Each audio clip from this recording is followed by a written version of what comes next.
بسم اللہ والصلاۃ والسلام علی رسول اللہ خاتم النبیین ورحمۃ اللہ عالمین۔ پاکستان کا جو سب سے بڑا مسئلہ اس وقت وہ ہے اکنامک کرائسس،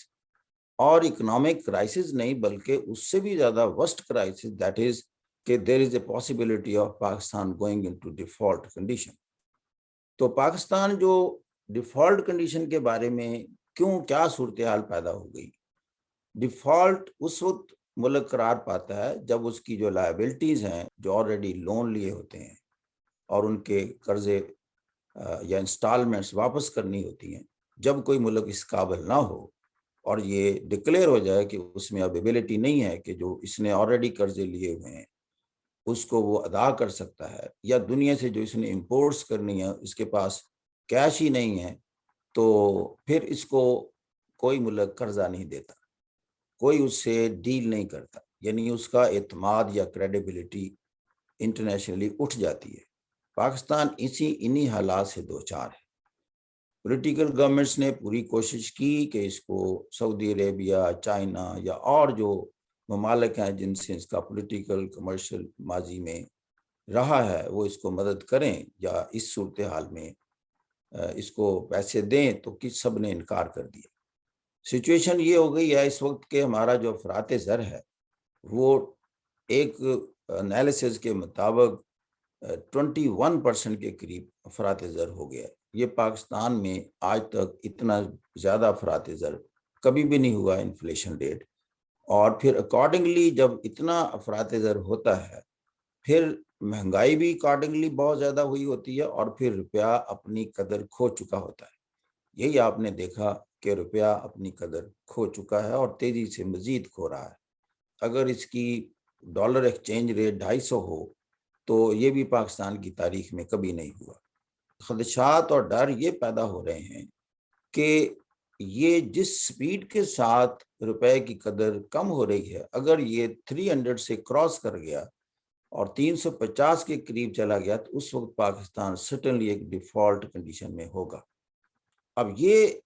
بہت ہی ایک بری صورتحال ہے ہماری 75 سالہ تاریخ میں پہلی دفعہ۔ اس وقت دنیا کے 4 ممالک کے بارے میں کہا گیا کہ they are on the verge of default۔ سب سے پہلے ٹاپ ایل سیلویڈور ہے، سینٹرل امریکہ کا ایک ملک ہے، اس کے بعد گانا ہے، افریقہ کا ملک ہے، اور ٹونیشیا، تو چوتھے نمبر پر پاکستان ہے۔ اب یہ جب صورتحال ہے تو اگر ڈیفالٹ ہوتا ہے تو پاکستان کے پاس نہ تو امپورٹ کرنے کے لیے جو ہماری اسینشیل کموڈیٹیز ہیں ہم امپورٹ نہیں کر پائیں گے کیونکہ we will be short of foreign exchange. Right now جو ہمارا فارن ایکسچینج کا ذخیرہ رہ گیا ہے وہ اس وقت تقریباً $8.5 بلین ہے۔ تو $8.5 بلین جو ہے ہمارے 2 ماہ کے امپورٹ بل کے لیے صرف موجود ہے، اس سے زائد بیونڈ ہم دنیا سے چیزیں خرید نہیں پائیں گے اپنی ضرورت کی۔ ہم جیسے فرنس آئل لیتے ہیں، ایڈیبل آئل بھی امپورٹ کرتے ہیں، بے شمار اور چیزیں ہوتی ہیں۔ انویسٹمنٹ پرٹیکولرلی رک جاتی ہے، کوئی بھی کمپنی پاکستان میں انویسٹ کرنے کے لیے تیار نہیں ہوتی، سو مچ سو کہ جو پاکستانی انویسٹر ہے وہ بھی اوائڈ کرتے ہیں ایسی صورتحال میں انویسٹ کرنے کو، اور جو سٹاک ایکسچینج ہے اس کا کاروبار بھی ٹھپ ہو جاتا ہے۔ یہ ساری جو صورتحال ہے بیڈ سے ورسٹ میں جانا شروع ہو جاتی ہے، اور پھر ساری عوام اس کا ایک بہت بڑا وکٹم بن جاتی ہے۔ اسی صورتحال سے پھر عوام میں رائٹس بھی ڈیولپ ہوتے ہیں، جس طرح سری لنکا میں ہوئے، اگرچہ ان رائٹس کا یا جلاؤ گھراؤ کا فائدہ تو نہیں ہوتا، اس سے ملک مزید کمزور ہوتا ہے۔ اگر آپ اپنے اثاثے جلائیں گے تو آپ نے تو اور تباہ کر لیا خود کو، لیکن عوام کا ایک ہوتا ہے غصہ، غم و غصہ پھر اس طریقے سے نکلتا ہے کہ حکومتیں اپنے معاملات کو مینج کیوں نہیں کر پائیں، کیونکہ جو اقتدار میں آتے ہیں وہ دعویٰ کرتے ہیں کہ we have the ability to set the things right. تو پھر عوام کا ایک سوال بنتا ہے، انٹلیکچوئلز بھی کہتے ہیں کہ اگر آپ شوق سے اقتدار لیتے ہیں کوئی، تو پھر آپ اقتدار اس وقت لیں جب آپ سمجھتے ہیں کہ آپ میں یہ صلاحیت ہے کہ آپ ملکی معاملات کو درست کر پائیں۔ اسی طرح جو نئی پولیٹیکل رجیم آئی ہے وہ اس معاملے میں بری طرح فیل ہوئی۔ جب فیل ہوئی تو پھر ملک چلانا تھا، اور پاکستان کو جو سب سے اسٹرانگ بڑا ادارہ ہے وہ افواج پاکستان ہے۔ ساری دنیا اس بات کو تسلیم کرتی ہے۔ تو جب پولیٹیکل گورنمنٹس دنیا سے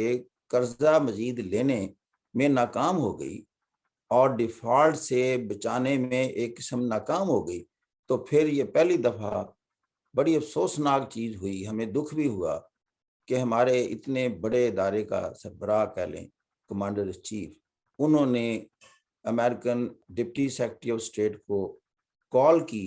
کہ آپ آئی ایم ایف کو کہیں کہ وہ ہمیں قرضہ ریلیز نہیں کر رہی، وہ ہمیں جلدی پیسے دے۔ تو یہ تھا کہ ایک ہماری جو طاقت کی علامت ہے، تو اس کا سربراہ ایسے فون کرے، ایک ہمیں دکھ ہوا کہ ایک ڈپلومیٹک رول ادا کرے، جو کہ رول صرف پولیٹیکل پارٹی کا بنتا ہے، لیکن جب انہیں کوئی نہ دے رہا ہو تو پھر ان کے لیے کوئی وے آؤٹ نہیں تھا کہ وہ فون کرتے۔ لیکن افسوسناک اس سے مزید بات یہ ہے کہ آئی ایم ایف نے کوئی فوری طور پر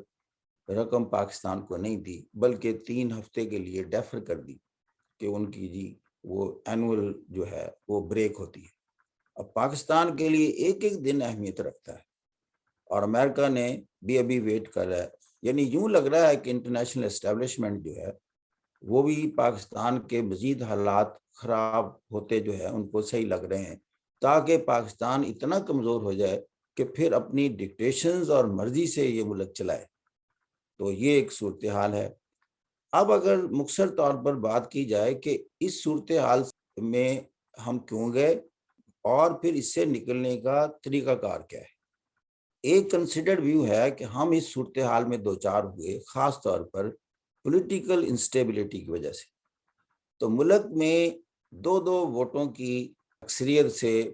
حکومتیں قائم ہیں، ایسی صورتحال ساری دنیا کو پتہ چلتی ہے۔ پھر چینج آف رجیم ہوا چند ماہ پہلے، وہ بھی اسی طریقے سے ہوا کہ ملک کی ساری پارٹیاں اکٹھی ہو کر ملک کو چلا رہی ہیں، ان کے پاس بہت ایکسپیرینس بھی ہے،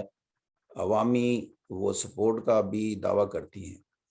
تو لیکن انٹرنیشنل کمیونٹی میں یہ چیز معلوم ہو جاتی ہے کہ یہ ملک پولیٹیکلی سٹیبل نہیں ہے، پھر نہ ہی انویسٹر انویسٹ کرتا ہے، نہ کوئی بین الاقوامی فائنینشیل انسٹیٹیوشن اس کو قرضہ دیتا ہے۔ تو اسی صورتحال سے پاکستان دوچار ہے۔ تو لہذا سب سے بڑی چیز، جو بھی مقتدر طبقات ہیں وہ یقیناً ہم سے زیادہ اس معاملے کو سمجھتے ہیں، تو لیکن جو بھی پولیٹیکل انالسٹ ہیں وہ بات تو کرتے ہیں کہ اگر کسی کو اس ملک سے ہمدردی ہے تو پھر وہ پولیٹیکل سٹیبلٹی کریٹ کرنے میں اپنا رول ادا کرے، اور سب سے بہتر طریقہ یہ ہے، میں سمجھتا ہوں، اگر الیکشنز کی جنرل الیکشنز تمام صوبائی مرکزی جو بھی اسمبلیز ہیں ڈیزالو کر کے نئے الیکشن کی تاریخ اگر مقرر ہو گئی، جس دن تاریخ مقرر ہو گئی، میں سمجھتا ہوں کہ یہ ملک پولیٹیکل سٹیبلٹی کے دور میں داخل ہو جائے گا۔ ساری دنیا میں ایک سکون ہو جائے گا، تمام انویسٹر جو پاکستان میں انویسٹ کرنا چاہتے ہیں یا انویسٹمنٹ سے رک گئے تھے،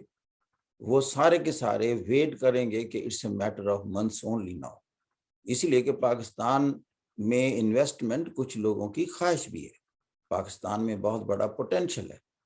جو کہ پوٹینشل یوٹیلائز ہونے سے وقتی طور پر رک چکا ہے، اور اس کا پھر سارا عوام خمیازہ بھگت رہے ہیں، انتہائی مہنگائی کی صورت میں خمیازہ بھگت رہے ہیں۔ یہ کب تک بھگتیں گے، یہ زیادہ دیر صورتحال نہیں چل سکتی، نہ کوئی افورڈ کر سکتا ہے۔ تو اس امید کے ساتھ کہ جلدی سے جلدی اس ملک میں الیکشن کی تاریخ مقرر ہو، اور پھر وہ پارٹی جو ساری کی ساری میں سمجھتا ہوں دعویٰ کرتی ہیں کہ عوام میں ہماری پذیرائی ہے، عوام ہمارے ساتھ ہے، تو ان کو پھر موقع مل جائے گا کہ جاؤ عوام کے پاس اور وہاں سے مینڈیٹ لے آئیں، جس کو جو مینڈیٹ ملتا ہے اس حوالے سے ایک مرکزی حکومت یا صوبائی حکومتیں قائم ہو جائیں گی، اور 5 سال کے لیے وہ کام کریں گی۔ یہ جو 5 سال کے لیے بات ہوگی، یہ انٹرنیشنل کمیونٹی میں ایک کریڈیٹیبل بات ہوتی ہے کہ اس ملک میں سٹیبلٹی آ گئی ہے۔ وہ پھر 5 سال کے لیے جو قائم شدہ حکومت ہوتی ہے اس سے معاملات کرنا، ڈیل کرنا، ہر کنٹری یا انویسٹر انڈیویجول کمپنیز اپنے لیے مفید سمجھتی ہیں کہ ایک کنٹینیوٹی ہوگی اور ایک اسٹیبلٹی ہوگی معاملات میں، اور جو بھی گورنمنٹ ہوگی وہ اپنے کیے ہوئے معاہدوں اور کانٹریکٹس کے ساتھ چلے گی۔